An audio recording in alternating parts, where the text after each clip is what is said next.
Aunty what do you do? हम खाना बनाते हैं जी। सुबह दोपहर शाम रात खाना बनाते हैं। Monday mid week weekdays weekend even Sunday को भी उठ के हम खाना बनाते हैं। हम बुखार से पहले खाना बनाते हैं, बुखार के बाद खाना बनाते हैं, दवाई खाने से पहले और दवाई खाने के बाद भी हम खाना ही बनाते हैं। अगर जांच हो जाए फेफड़े किडनी गुर्दा में सूजन निकल आए, उससे पहले खाना बना करके डॉक्टर के पास जाते हैं और लौट कर फिर से खाना बनाते हैं। अगर हमको हार्ट अटैक भी आ जाता है ना, तो हम हार्ट अटैक से पहले खाना बना चुके होते हैं। हार्ट अटैक आने के बाद अस्पताल जाते हैं, वहां 3-4 दिन 6 दिन आईसीयू में रहते हैं और लौट के घर में फिर से खाना बनाते हैं।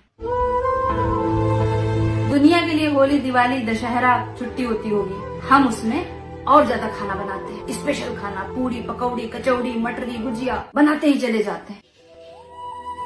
हम खाना बनाते हैं।